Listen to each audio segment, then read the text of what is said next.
दोस्तों, आपका स्वागत है एक्मे पब्लिकेशन के यूट्यूब चैनल पर। यहां आपको मिलेंगे कम्पिटिटिव एग्जाम्स से रिलेटेड वीडियोस जो परीक्षाओं में आपकी सफलता को सुनिश्चित करने में सहयोगी होंगे। आज हम प्रश्नों के माध्यम से समसामयिक घटनाओं को समझेंगे। तो आइए देखते हैं आज के प्रश्नों को और प्रमुख समसामयिक घटनाओं को। पहला प्रश्न है, दक्षिण कोरिया के राष्ट्रपति यून सुक योल को किस कारण से पद से हटाया गया? आ. आर्थिक संकट। बी. स्वास्थ्य कारण। सी. महाभियोग प्रस्ताव। डी. चुनाव हारना। उत्तर है सी. महाभियोग प्रस्ताव। दक्षिण कोरिया के राष्ट्रपति यून सुक योल को हाल ही में उनके खिलाफ लाए गए महाभियोग प्रस्ताव के बाद उनके पद से हटा दिया गया। उनके चीफ ऑफ स्टाफ और कई शीर्ष सहयोगियों ने पहले इस्तीफा दिया था, जिसके बाद संसद में यह कदम उठाया गया। राष्ट्रपति यून ने 3 दिसंबर की रात को देश में मार्शल लॉ लगा दिया था। भारी विरोध के बाद उन्होंने 6 घंटों के भीतर ही अपना फैसला वापस ले लिया था। यून के इस कदम के बाद दक्षिण कोरिया में उनका काफी विरोध हो रहा था।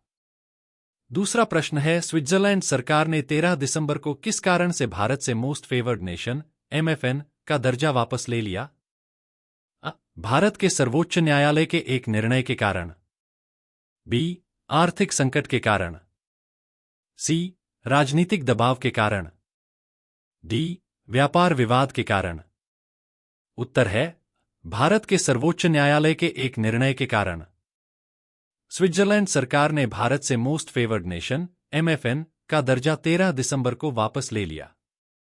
इस फैसले के परिणामस्वरूप स्विट्जरलैंड में कार्यरत भारतीय कंपनियों को 1 जनवरी 2025 से 10% अधिक टैक्स देना होगा। स्विट्जरलैंड ने यह निर्णय भारत के सर्वोच्च न्यायालय के एक फैसले के बाद लिया। इस फैसले में कहा गया था कि double taxation avoidance agreement (DTA) तब तक लागू नहीं होगा जब तक इसे इनकम टैक्स एक्ट के तहत अधिसूचित नहीं किया जाता। इस फैसले का नेस्ले जैसी अन्य स्विस कंपनियों पर सीधा असर पड़ेगा, जिन्हें अब डिविडेंड पर अधिक टैक्स चुकाना होगा। तीसरा प्रश्न है, देश का पहला नेशनल जियो साइंस म्यूजियम कहां बना है? अ. दिल्ली। बी. मुंबई। सी. कोलकाता। डी. ग्वालियर। उत्तर है डी. ग्वालियर। मध्य प्रदेश के ग्वालियर में देश का पहला नेशनल जियो साइंस म्यूजियम का उद्घाटन हुआ है। यह संग्रहालय महाराज बाड़ा स्थित हेरिटेज विक्टोरिया बिल्डिंग में बनाया गया है और इसका उद्घाटन उपराष्ट्रपति जगदीप धनखड़ द्वारा किया गया। इस म्यूजियम में 2 गैलरियां हैं। पहली गैलरी इवोल्यूशन ऑफ अर्थ और दूसरी गैलरी इवोल्यूशन ऑफ लाइफ के बारे में जानकारी देगी। चौथा प्रश्न है, सूरजकुंड अंतर्राष्ट्रीय शिल्प मेला 2025 किस राज्य में आयोजित किया जाएगा? अ. दिल्ली। बी. हरियाणा। सी. राजस्थान। डी. उत्तर प्रदेश। उत्तर है बी. हरियाणा। 2025 में सूरजकुंड अंतर्राष्ट्रीय शिल्प मेला हरियाणा के फरीदाबाद जिले में 7 से 23 फरवरी के बीच आयोजित किया जाएगा। इस मेले में लाखों पर्यटक आते हैं, जिसमें विदेशी पर्यटक भी शामिल होते हैं। पांचवा प्रश्न है, 23वीं राष्ट्रीय दृष्टिहीन एथलेटिक्स चैंपियनशिप कहां आयोजित होगी? अ. जयपुर। बी. इंदौर। सी. कानपुर। डी. नाडियाड, गुजरात। उत्तर है डी. नाडियाड, गुजरात। दृष्टिहीनों की 23वीं राष्ट्रीय एथलेटिक्स चैंपियनशिप 14 दिसंबर से 16 दिसंबर तक गुजरात के नाडियाड में आयोजित होगी। इसे भारतीय दृष्टिहीन खेल संघ द्वारा प्रत्येक 2 साल में आयोजित किया जाता है, जिसमें 150 से अधिक प्रतिभागी विभिन्न खेलों में भाग लेंगे। छठवां प्रश्न है, फोर्ब्स ने 2024 की दुनिया की सबसे ताकतवर महिलाओं की सूची जारी की है। इस सूची में कितनी भारतीय महिलाओं का नाम है? अ. 1। बी. 2। सी. 3। डी. 4। उत्तर है सी. 3। फोर्ब्स ने साल 2024 की दुनिया की सबसे ताकतवर महिलाओं की सूची जारी की है। इस सूची में उद्योग, मनोरंजन, राजनीति, समाज सेवा और नीति नियंताओं के नाम शामिल हैं। इस बार की सूची में केंद्रीय वित्त मंत्री निर्मला सीतारमण, HCL कॉरपोरेशन की CEO रोशनी नादर मल्होत्रा और बायोकॉन की संस्थापक किरण मजूमदार शॉ शामिल हैं। 7वां प्रश्न है, राजमार्ग साथी पहल किसने शुरू की है? अ. भारतीय रेलवे, बी. भारतीय राष्ट्रीय राजमार्ग प्राधिकरण, सी. राज्य सड़क परिवहन निगम, डी. स्थानीय नगर पालिका। उत्तर है बी. भारतीय राष्ट्रीय राजमार्ग प्राधिकरण। भारतीय राष्ट्रीय राजमार्ग प्राधिकरण ने राजमार्ग साथी पहल के तहत उन्नत रूट पेट्रोलिंग वाहनों आरपीवी को शुरू किया है, जिसका मुख्य उद्देश्य राजमार्गों पर सुरक्षा में सुधार और आपातकालीन प्रतिक्रिया सेवाओं को बेहतर बनाना है।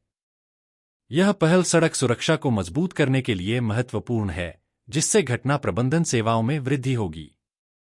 8वां प्रश्न है, नरेंद्र मोदी ने 14 दिसंबर को कहां पर मुख्य सचिवों के चौथे राष्ट्रीय सम्मेलन की अध्यक्षता की?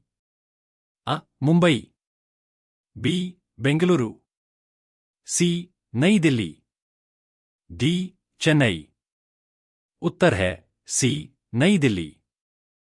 प्रधानमंत्री नरेंद्र मोदी ने 14 दिसंबर को नई दिल्ली में मुख्य सचिवों के चौथे राष्ट्रीय सम्मेलन की अध्यक्षता की। इस सम्मेलन में सभी राज्यों के मुख्य सचिव, सीनियर अधिकारी और डोमेन एक्सपर्ट शामिल हो रहे हैं। इसकी थीम एंटरप्रेन्योरशिप, एम्प्लॉयमेंट और स्किलिंग को प्रमोट करना है।